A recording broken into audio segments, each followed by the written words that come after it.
Shalom semua para pendengar setia, dimanapun Anda bisa mendengarkan program kali ini. Senang sekali saya bisa berbagi sesuatu kepada saudara mengenai bagaimana sebuah prinsip di dalam melayani akan Tuhan dan juga melayani akan sesama kita. Banyak orang yang hari-hari ini gemar melayani, bahkan banyak di antara kita yang sementara tinggal dalam sebuah pelayanan. Dan tentunya itu hal yang baik, hal yang Tuhan akan anjurkan bagi setiap kita. Yang menjadi sebuah pertanyaan adalah, apakah benar motivasi kita melayani karena kita mengasihi Tuhan? Atau juga mungkin saya katakan ada motivasi-motivasi yang lain. Tapi saya percaya bahwa ada kebenaran firman Tuhan yang kita mau terima bersama-sama. Dari bagian-bagian firman Allah ini, kita akan belajar satu hal, bahwa selagi Anda masih punya kesempatan, lakukan kebenaran firman Tuhan, tentunya di dalam prinsip-prinsip ini berdasarkan dari firman Tuhan. Di dalam Matius pasalnya yang ke-23 ayat yang ke-11 dikatakan, "Barang siapa terbesar di antara kamu, hendaklah ia menjadi pelayanmu." Saya bilang kepada semua pendengar bahwa pelayan terbesar yang pernah ada di dalam dunia adalah Yesus Kristus. Dan kita semua harus mengikuti bagaimana modelnya, bagaimana hal-hal yang dia perbuat, bahkan bagaimana teladannya yang diberikan kepada murid-murid. Kita percaya bahwa kita adalah murid-murid Tuhan dan kita mau mengikuti seperti apa dia pernah kerjakan. Alkitab menjelaskan, ini yang dia kerjakan. Karena anak manusia juga datang bukan untuk dilayani, melainkan untuk melayani dan untuk memberikan nyawanya menjadi tebusan bagi banyak orang. Markus pasal 10 di dalam ayat yang ke-45 jelas sekali bahwa Yesus datang ke dalam dunia bukan untuk dilayani, melainkan dia bisa melayani, dia memberikan hidupnya, bahkan dia memberikan nyawanya menjadi tebusan. Untuk siapa? Untuk saya dan saudara, untuk setiap kita yang hari ini, saat ini bisa mendengarkan kebenaran firman Tuhan. Jelas sekali bahwa Yesus datang ke dunia untuk membawa keselamatan, menyelamatkan manusia yang berdosa. Sebaliknya, dia melayani dan dia bisa memberikan hidupnya bagi Anda dan saya. Sebaliknya juga kita bisa melihat bahwa ada hal-hal yang akan menarik yang kita akan belajari. Kita akan bertemu dengan orang-orang yang mungkin hari ini memiliki kaki yang kotor. Anda akan bertemu dengan orang-orang yang mempunyai fisik yang kotor.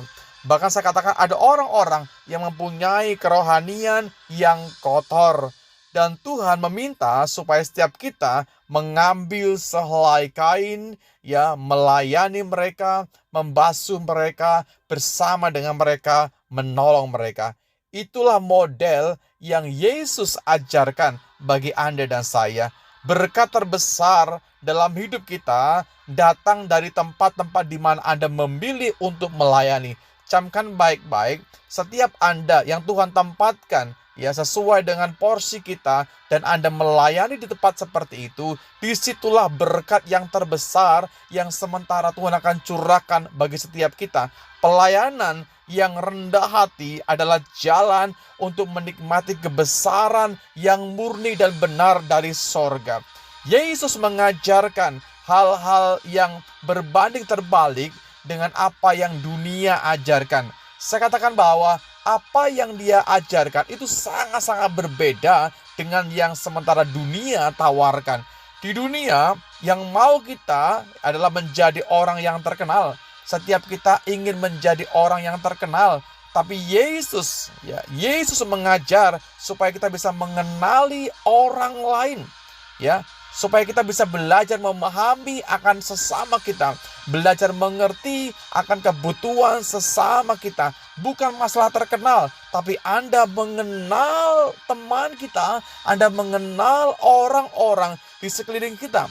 Dunia mengajarkan bahwa setiap kita mesti berpikir bahwa kebesaran adalah tentang apa yang kita dapatkan. Itulah dunia. Sedangkan Yesus berkata bahwa kebesaran datang dari apa yang kita berikan kepada Tuhan. Ketika Anda memberikan hidupmu kepada Tuhan, itulah anugerah. Itulah yang terbesar yang sementara Tuhan inginkan. Anda berikan kepada Tuhan. Jadi sementara orang mungkin banyak berpikir tentang bagaimana mencapai sebuah kebesaran dari apa yang dia dapatkan. Tidak heran hari-hari ini banyak orang mengejar yang namanya harta. Karena dia berpikir dengan harta dia bisa membeli segala-galanya. Itulah dunia.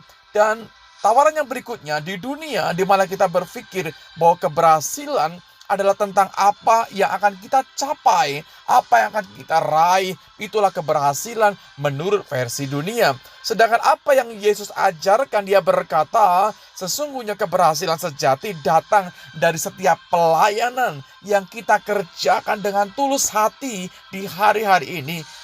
Dipenuhi dengan kasih yang suci kepada Tuhan. Itulah yang sesungguhnya keberhasilan yang sejati. Gereja Tuhan, kita perlu mengerti apa yang firman Tuhan katakan. Jikalau kamu tahu semua ini, maka berbahagialah kamu jika kamu melakukannya. Yohanes pasal 13 di dalam ayatnya yang ke-17. Jika Anda tahu kebenaran di dalam Tuhan, jika kita mengerti hakikat kita dalam melayani Tuhan, lakukanlah dengan setia. Maka Anda dikatakan menjadi orang-orang yang berbahagia. Artinya ada sukacita yang besar, ada kedamaian yang besar, bahkan ada kesuksesan yang besar di dalam Tuhan ketika Anda mengerti, paham, dan melakukan. Setiap perintah Tuhan bukan hanya untuk dipahami saja, tapi setiap perintah Tuhan kita mesti lakukan dengan penuh kesetiaan. Saya yakin dan percaya di balik semuanya itu bagaimana ada berkat Tuhan yang Dia siapkan bagi setiap kita. Melayani berarti kita bisa memberikan hidup bagi Tuhan. Kalau kita melayani, berarti kita mengasihi akan Tuhan. Dan perlu kita mengerti bahwa orang-orang yang kita layani, kita tidak bisa memilih siapa orang itu. Kalau Tuhan izinkan orang-orang yang Tuhan hadirkan dalam kehidupan Anda, mungkin saya katakan dia punya kaki yang kotor, dia punya badan yang kotor, tapi orang itu ada dan ditempatkan di sekitar kita, percaya dengan iman bahwa sesungguhnya Tuhan menyiapkan satu berkat yang besar dari apa yang sementara Anda kerjakan di hari-hari ini.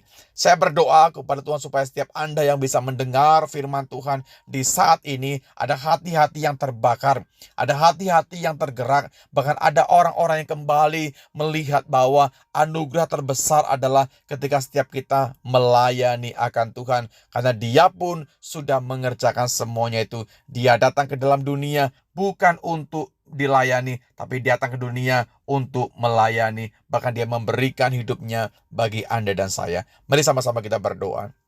Terima kasih Bapa dalam sorga buat kebenaran firman-Mu. Kami percaya bahwa prinsip ini adalah luar biasa. Engkau datang ke dalam dunia bukan untuk dilayani, tapi Engkau bisa melayani kami Tuhan, bahkan memberikan nyawa-Mu bagi tebusan dosa kami semuanya. Kami bangga punya Engkau yang memberikan teladan yang luar biasa. Kami bangga punya Tuhan yang memberikan hidup-Mu sepenuhnya bagi kami Tuhan. Dan kami percaya bahwa Tuhan punya rencana yang besar bagi setiap kami. Tuhan punya kehendak yang mulia bagi setiap kami. Kami serahkan hidup kami sepenuhnya ke dalam tangan kuasa Engkau. Tubuh jiwa roh kami adalah milik Tuhan. Jadilah kehendak-Mu dalam hidup setiap kami. Dalam berkat nama-Mu Tuhan kami, Yesus Kristus, kami sudah berdoa dan bersyukur. Amin. Puji Tuhan saudaraku, semangat melayani. Kita percaya bahwa kita melayani Raja di atas segala raja. Tuhan Yesus memberkati kita semuanya.